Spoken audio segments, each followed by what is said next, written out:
শুল্ক নীতি নিয়ে ট্রাম্পের শক্ত অবস্থানের পর পরিবর্তন এসেছে পরিবহনকারী প্রতিষ্ঠান এবং বিদেশি ডাক বিভাগগুলোর নীতিতে।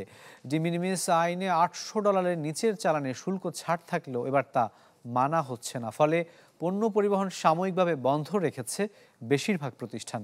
এতে বিপাকে পড়েছেন দিন শেষে সাধারণ গ্রাহকরাই। ডি মিনিমিস আইনে $800 কম দামের পণ্য চালান এখন আর শুল্কমুক্ত নেই। ফলে যুক্তরাষ্ট্রের বাজারে বড় ধরনের পরিবর্তনে চাপ বেড়েছে পণ্য পরিবহনকারী প্রতিষ্ঠান ও ভিনদেশি ডাক বিভাগগুলোয়। শুল্ক নীতি নিয়ে রয়েছে ধোঁয়াশা, পরিষ্কার করা হয়নি নিয়মের বেড়াজাল। ফলে যুক্তরাষ্ট্রে সাময়িকভাবে পণ্য পরিবহন বন্ধ রেখেছে ডিএইচএল, যদিও প্রিমিয়াম সার্ভিস চালু রয়েছে।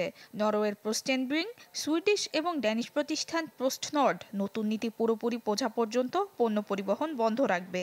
$100 নিচের উপহারের পণ্যগুলো বাদে অন্য চালান বন্ধ রেখেছে ফ্রান্সের লা পোস্টে।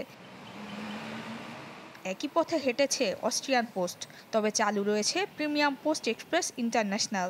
বন্ধ রয়েছে অস্ট্রেলিয়া পোস্ট, জাপান পোস্ট এবং তাইওয়ানের ডাক বিভাগের কার্যক্রম।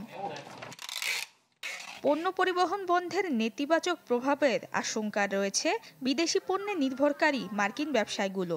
পরবর্তীতে পণ্য পরিবহন শুরু হলেও প্রথম 6 মাসের জন্য উৎসভেদে প্রতিটি পণ্যের জন্য $80 থেকে $200 পর্যন্ত শুল্ক পরিশোধ করতে হবে। পরবর্তীতে ছোট এই চালানের জন্য 10 থেকে 30% পর্যন্ত শুল্ক আরোপ করা হবে। শেষমেশ যে করের বোঝা চাপবে মার্কিন ভোক্তাদের ঘাড়ে।